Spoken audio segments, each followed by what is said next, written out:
I'm meteorologist Michaela Lucero. We are continuing to track the tropics. We do have several named storms in the Atlantic basin, but they're all kind of different. So the big one we've been telling you about, Idalia. Now, right now it is a post-tropical storm. So what does that mean?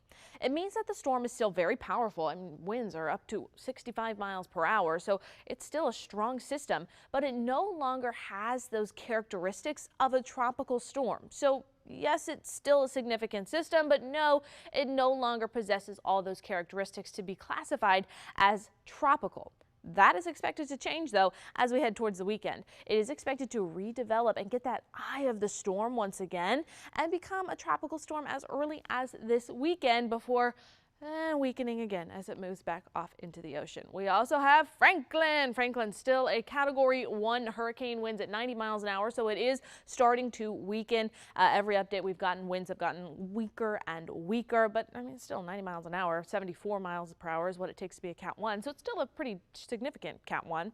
It's going to head off into cooler waters and become a post-tropical as well over the next couple of days. All right, now I've got a little one to tell you about. This is Tropical Storm Jose. This one we got earlier today. Winds within up to about 40 miles per hour. Now here's something interesting. When we put a track on it, you'll see the track's actually pretty small, not a big long track like what we've seen with all the other systems. Now why is that? Jose is going to be gobbled up by Franklin. They're going to merge together and the dominant storm will be Franklin, and it's just going to really truly just eat Jose up. And Jose will go away and we'll just be left with Hurricane Franklin.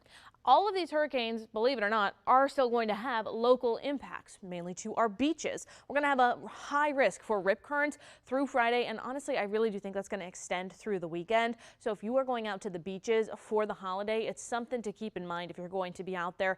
Those rip currents are expected to be significant. So let's kind of talk a little bit about what exactly rip currents are. Rip currents, I kind of like to think of it like an aisle. It is an aisle of a very strong current that's pulling you out into the ocean.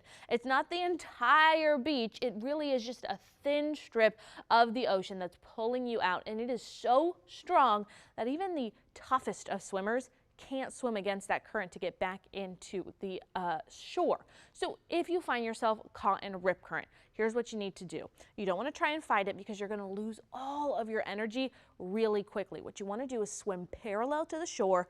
That way you'll pull yourself out of that current and then try to swim closer to shore. If you can't do that, just try to tread water and float and call for help, and hopefully someone can come and help you get out of that rip current. Best case, swim on a beach that has a lifeguard, or use a buddy system so someone's watching out for you and you are watching out for them.